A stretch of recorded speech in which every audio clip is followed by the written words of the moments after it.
They buried me alive, and I wasn't alone. Summer before my senior year of high school, I was working at a local golf course to save up money for college. It was hot, hard work with long hours and direct sunlight. And by the end of July, I was absolutely burnt out. We had about 35 employees at this golf course, but most of them were 18 years or older. I was only 17 and felt like the only minor. The other two, Joel and Matt, were 16. We made out for a few minutes until suddenly her phone started blowing up. Then I heard a voice. "Amy, what are you doing here?" It was her dad. As I was driving home, I started thinking maybe Amy's dad suspected something. Maybe he knew she was with me. I ended up going straight to my room without telling anyone I was out. I don't remember what time I went to bed that night, but I had a feeling I wasn't going to sleep much. My mind was racing. What if her dad came to the police? What would my parents say? How would I get out of this? I quickly turned the engine off and hoped he couldn't hear me. If the police found out I was the last person who had been with Amy, they would probably think I killed her dad. The cops brought me down to the station house and put me in a small room with a table and 2 chairs. An hour later, a detective walked in. He was young, mid-30s, and looked like he hadn't slept in days. "Thanks for coming in, Mr. Williams. Can you tell me what you did with Michael Harmon?" I don't know what you're talking about," I lied. Once I finished, he said, "Thank you, Mr. Williams." But when I got there, the house was dark. Her parents must have taken her in for questioning. Suddenly, the front door opened and she stepped out. She was crying. She rushed over to me and screamed, "They think it's me. They think I killed my dad." I hugged her tightly and whispered, "Don't worry, we'll figure something out." And that's when I knew we weren't alone. We won't be needing you today, but if you think of anything else, please call us. I nodded slowly and walked out of the building.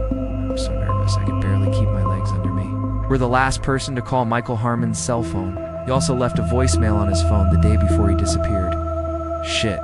Yeah, I stuttered. "Look, I can explain. We'd like to hear your explanation, Mr. Williams, but first I need you to take a polygraph test." I quickly left the house and headed to my car. I was more concerned about the fact that they knew I had called Michael's phone. I had to figure out how they found out, and fast. After the polygraph, which I passed, of course, the detective brought me back into the room. "Mr. Williams, this is going to be a long shot, but I want you to search your memory and try to remember anything at all about what happened that night. Anything might help us find Mr. Harmon." I nodded slowly. Die. Contemplated running away, but I knew whatever happened, the police would find me. So I just drove home. When I searched Amy's house earlier that day, I noticed a flashlight on the counter next to the phone. It was the same brand the police were using at the crime scene. I told the detective about the flashlight, and he immediately called for backup. While the detective went to search Amy's house again, I was brought back to the golf course. It was a Saturday, so I was scheduled to work. Then at 5 p.m., my phone rang. I jumped. It was my boss asking me to come in early on Monday, because Amy's dad had called and asked me to meet him at the golf course. I hung up and called Amy's cell phone again. Still no answer. I decided to go to her house. This flashlight was planted in Amy's house, Mr. Williams. Whoever did this knew exactly where to put it. Oh, why would you lie and say you didn't know what we were talking about? Why did you say you didn't do anything to Mr. Harmon if you didn't do anything? I didn't do anything. I swear, I pleaded. Then why were you at the golf course late at night when Mr. Harmon disappeared? Because I was with Amy. I told you that. Were you with her the whole time? Yeah. I mean, I left for a minute, but I was with her the whole time. What were you doing at the golf course that night? I don't really know. Amy and I were just hanging out. Why were you hiding behind the golf carts? I wasn't hiding. I was just what? Just trying to be romantic with Amy. Yes, sir. Mr. Williams, it seems like you and Amy were involved. And although you seem like a nice boy, Amy is quite a bit younger than you. We're gonna have to bring her in for questioning now. The entire time I was on edge, waiting for someone to approach me and tell me I was in trouble. Nobody did.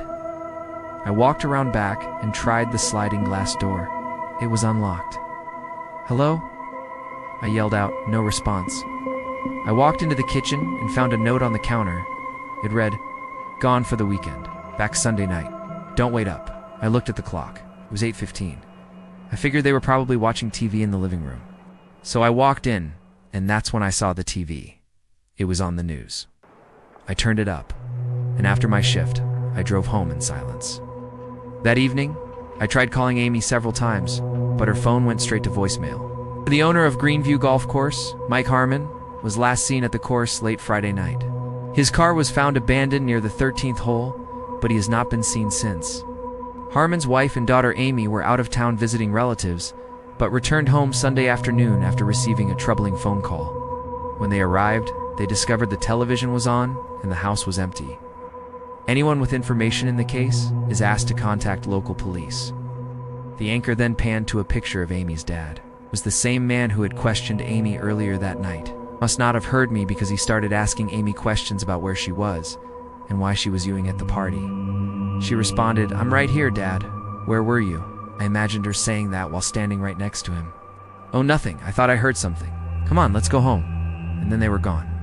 "It's my dad," she said. "He wants to know where I am."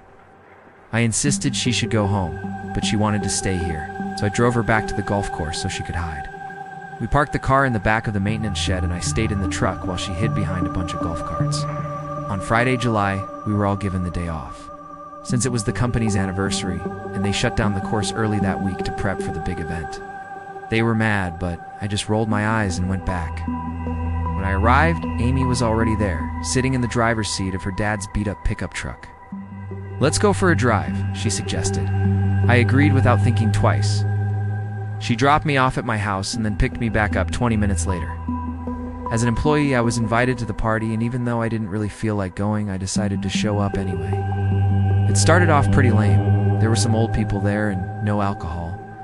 But then the owner's daughter showed up, and she was really cool. Her name was Amy, and she was about my age. She was super nice and pretty and asked me to dance. Soon enough, we snuck out into the parking lot to make out. When I got home around midnight, I told my parents I was going back to the golf course. We ended up at this little spot where you could see the fireworks from the company party. It was perfect. I heard footsteps coming our way and turned on the engine so I could drive away if whoever was coming out here saw us. I sat there for about 5 minutes until I decided to leave. The next morning, I woke up early, took a shower, got dressed, and headed out to the golf course. Sunday was my day off, so I spent the entire day worrying about what was going to happen. I barely left my room. When I got there, I noticed her car was in the driveway, but the door was locked when I knocked. The news anchor said, "Local business owner, missing after suspicious phone call." As I stood there watching, my blood ran cold. This was not good. That evening, I was called in for questioning. To be honest, I wasn't really worried about the polygraph. I knew I could pass it, and that's when it hit me. The flashlight. A few hours later, the detective came out from the house holding the flashlight. My heart sank. I failed. I let the detective walk me through every single detail, every little thing I could remember from that night. When I got to my car, I sped home without thinking. I needed to warn Amy. I had to tell her what happened. Maybe we could run away together.